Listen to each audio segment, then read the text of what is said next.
Hello, this is my presentation back from week one on the dimensions of wellness and their effect on our nutritional intake. So, as always, I'd like to discuss the learning outcomes that we're supposed to address in this presentation. We're mainly going to be looking at the first two here, where we're supposed to explain the dimensions of health and wellness as if we were presenting to somebody that wasn't really familiar with this concept, and summarize how many of the dimensions of health and wellness can influence a healthy and unhealthy eating plan. So first, I wanted to discuss the emotional dimension.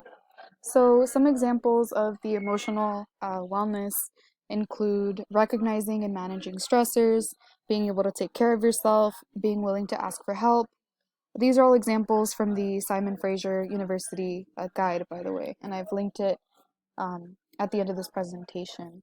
They then go on to describe some of the recommendations, such as focusing on the present moment and what you are able to control versus what you aren't, surrounding yourself with supportive people, getting enough sleep, and increasing physical activity. Additional examples may include accepting yourself and valuing self exploration and improvement.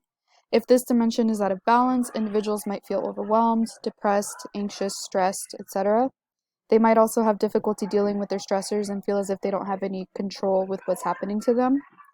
The ways in which this might affect their overall nutritional intake include staying up late to do homework, snacking during the middle of the night, grabbing fast food or frozen foods rather than choosing a more nutrient-dense option, eating, eating faster, and this kind of relates to the "Where are you going?" video from week one, and how the presenter talks about how you really have to question yourself sometimes on why you're eating. Are you eating because you're physically hungry, or are you eating because you're bored, essentially?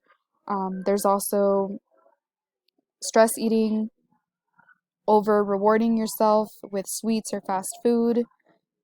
And developing these coping mechanisms means that these individuals are more likely to eat foods that are high in calories rather than nutrients.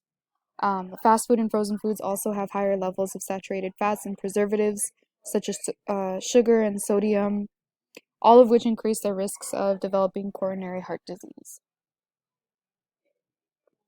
Moving on to the financial dimension, some examples include developing financial goals, learning how to budget, learning how to use your credit, and identifying areas that you might be overspending in.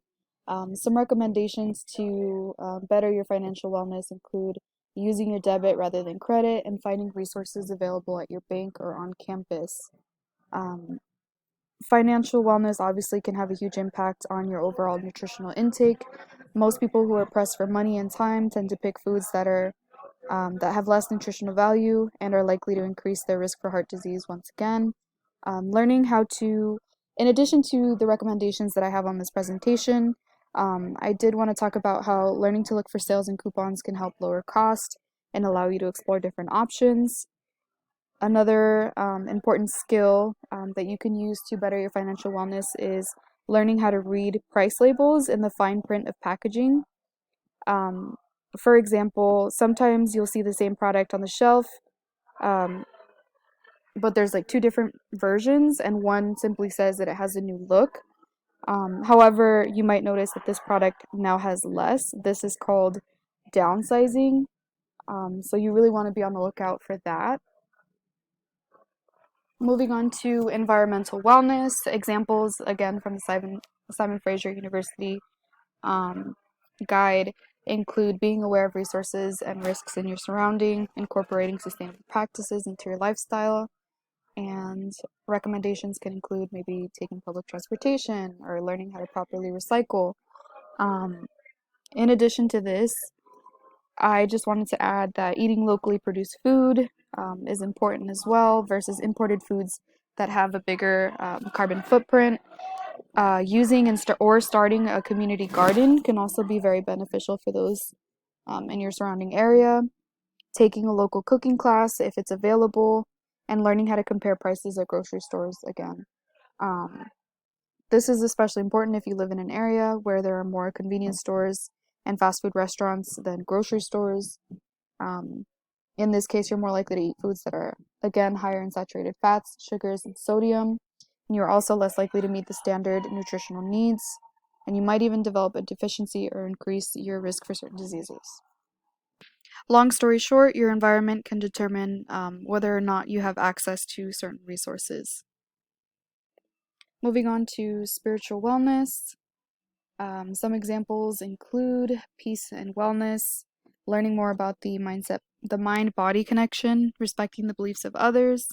Recommendations on how to better your spiritual wellness can include focusing on the present moment and what you're able to control, surrounding yourself with supportive friends, getting enough sleep, and increasing physical activity again. If you don't have a good understanding of your mind-body connection, you might not understand how your dietary choices affect how energized you are throughout the day, and why you're not feeling well or why your mood might be changing. As for career and academic wellness, examples can include knowing how to network, challenging yourself, setting goals related to your field or aspirations.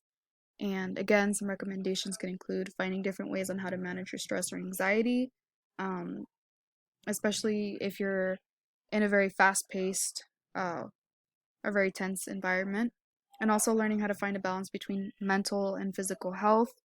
This can help with the stressors in your job or in your classes. In addition to this, the way in which your career and academic wellness can impact your nutritional intake or dietary choices is that at times, especially if you're in a very fast-paced environment, again, it can be easy to make compromises in different areas of your wellness. So if you're in a hurry, once again, you're choosing fast food or food that isn't always going to be healthy for you. Another thing to note is that if you're always busy, you might not take the time to de-stress by cooking, or you might not have that as an option to de-stress. In terms of social and cultural awareness, some examples can include having healthy relationships, knowing how to navigate unhealthy relationships, and ways in which you can achieve this or better your social and cultural wellness include learning how to communicate, being more open-minded, and challenging any assumptions that you might have. Um, Social and cultural wellness may impact your overall nutritional terms or your nutritional intake in terms of dieting. For example, are you open to trying new foods and diets from different cultures that are considered healthier? Um, Something that we recently talked about was the Mediterranean diet. So, if not, you might not be rotating your foods enough in order to increase your chances of obtaining all of your nutritional needs. And then another thing that you can ask yourself is, are your own cultural foods considered healthy? If not, what are some alternatives? For physical wellness, this is more about whether or not you have an active lifestyle, if you're getting the nutrients that you need, um, and if you're limiting your exposure to things that increase your risk for diseases or complications later on.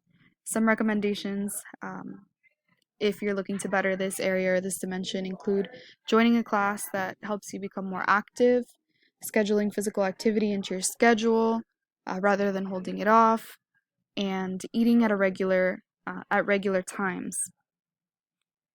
In order to better understand where you should be in terms of nutritional intake, it is also important to take into consideration how active you are, if you have any dietary restrictions, vitamin or mineral deficiencies.